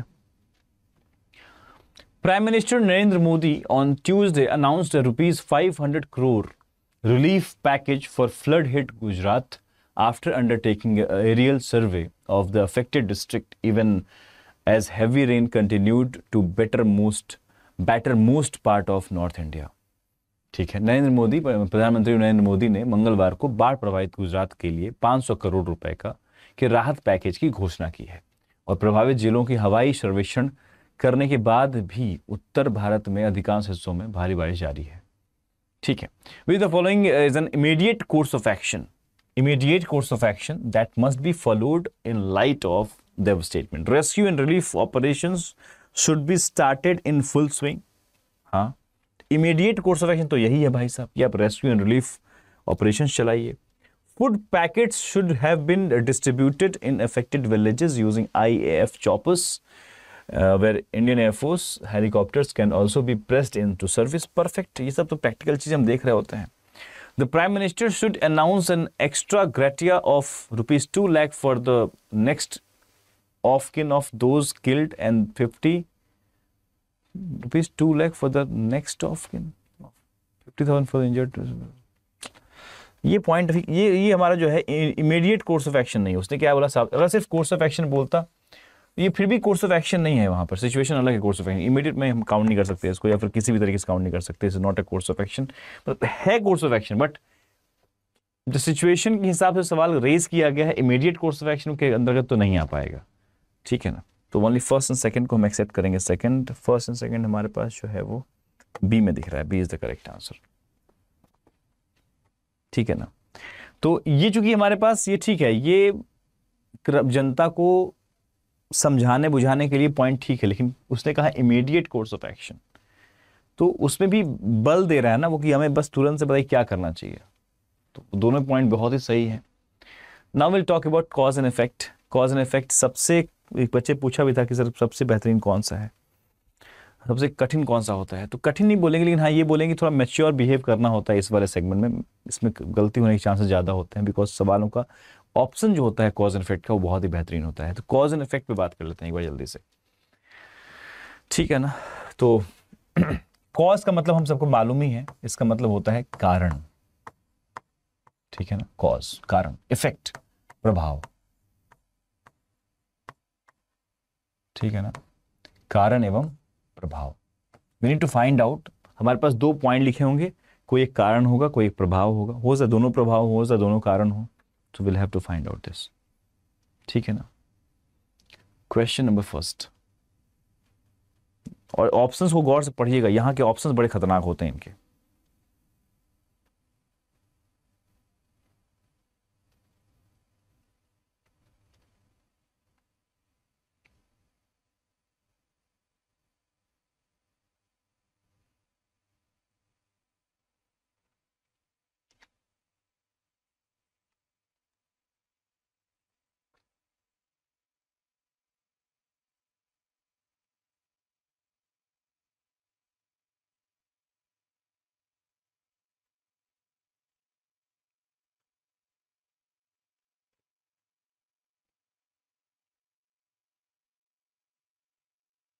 देखते हैं।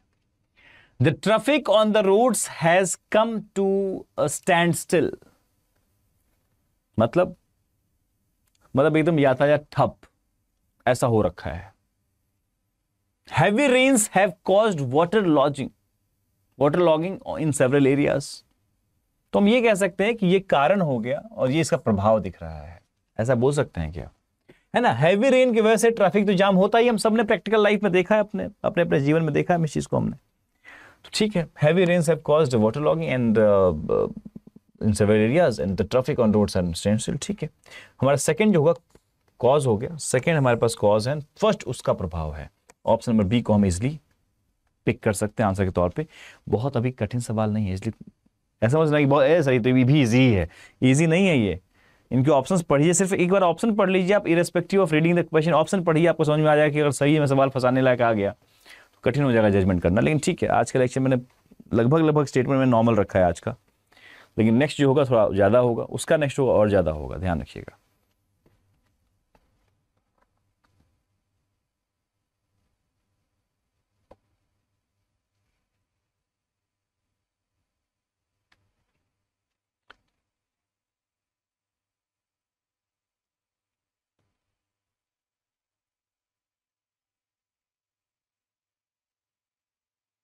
Students performed exceptionally well in the examination.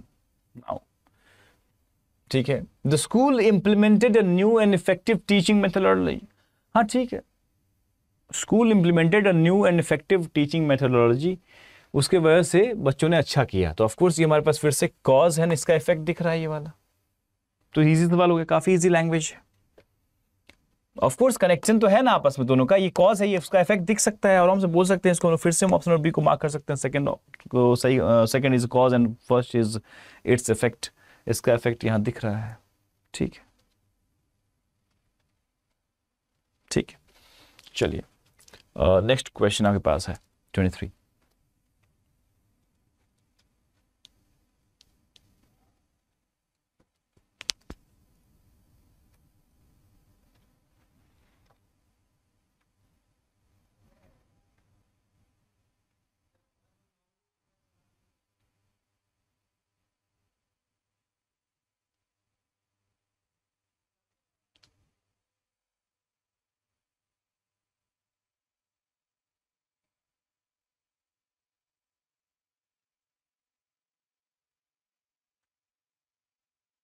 बहुत ध्यान से, the company's stock prices plummeted in the stock market.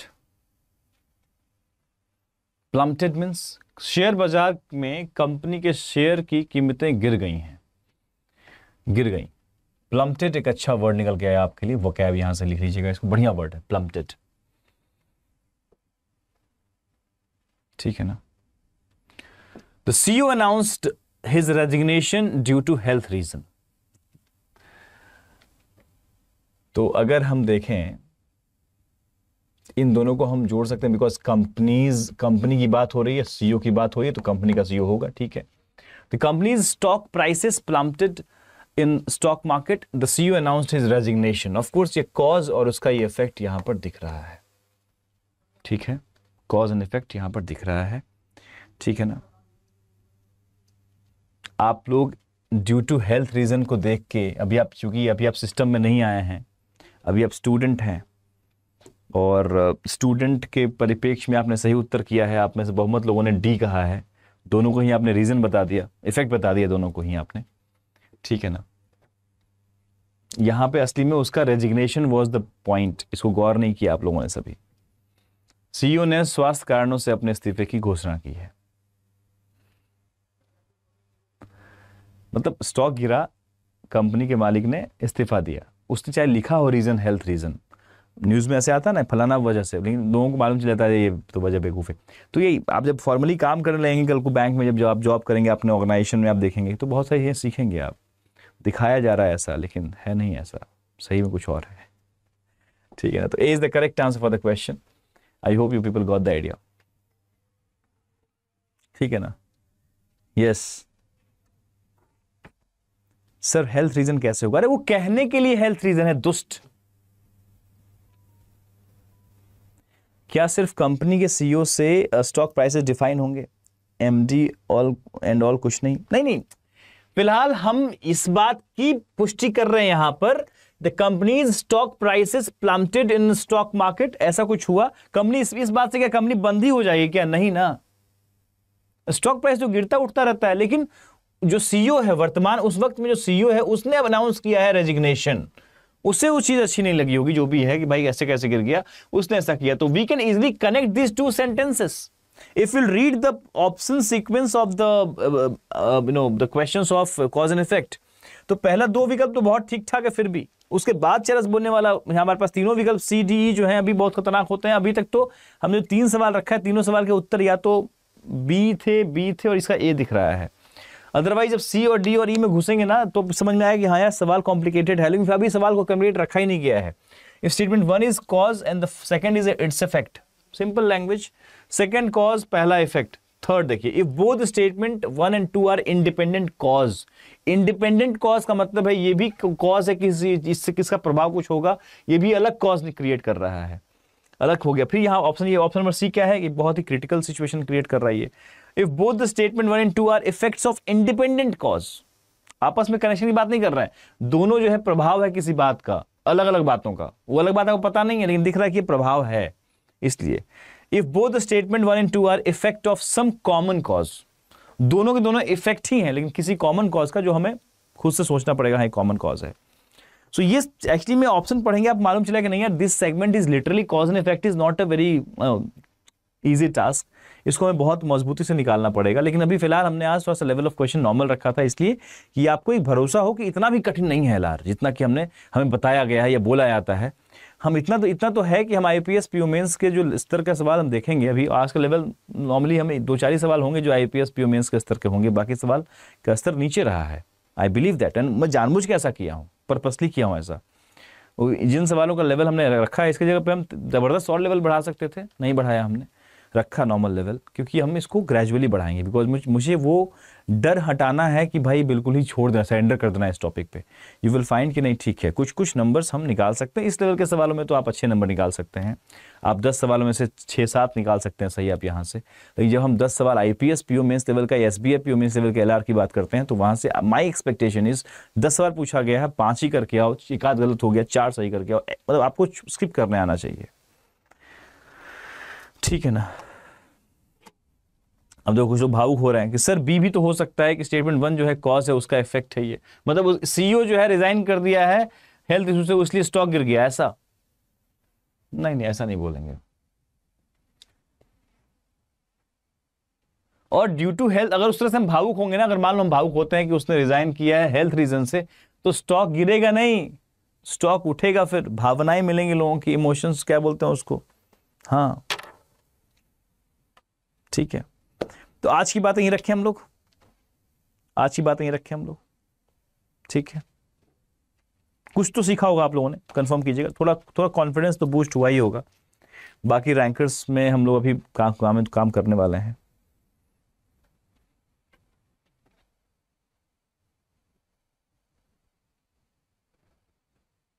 ठीक है, ठीक है,